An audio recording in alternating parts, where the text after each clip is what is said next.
ഈ ക്രിസ്തുവിൽ നിന്ന് നമ്മളെ അകറ്റുമ്പോഴത്തേക്കും അവിടെ വേറൊരു പ്രശ്നമുണ്ട്.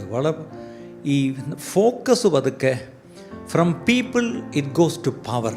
ജനങ്ങളിൽ നിന്നുള്ള ആ ഒരു ഫോക്കസ് മാറിയിട്ട് അധികാരങ്ങളിലേക്ക് പോകും.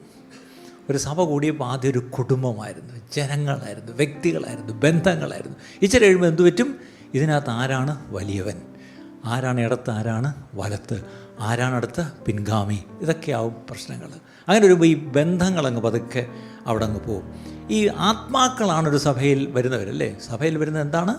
ആത്മാക്കൾ. ഈ ആത്മാക്കളിൽ നിന്നും ഈ സിസ്റ്റം വീണ്ടും ഒരു വ്യവസ്ഥയിലോട്ട് കാര്യങ്ങളൊക്കെ പോകും. അവിടെയും പ്രശ്നമാണ്.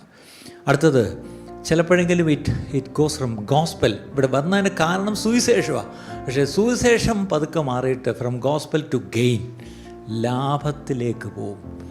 ഇന്ന് പലപ്പോഴും സുവിശേഷ വില എന്താണ്? അപ്പം ഈ ഗോസ്പൽ ടു ഗെയിൻ, ലാഭത്തിന് വേണ്ടി കാര്യങ്ങൾ നീങ്ങുമ്പോൾ പിന്നെ അവിടെ സുവിശേഷം ഉണ്ടാകത്തില്ല പ്രിയപ്പെട്ടവരെ.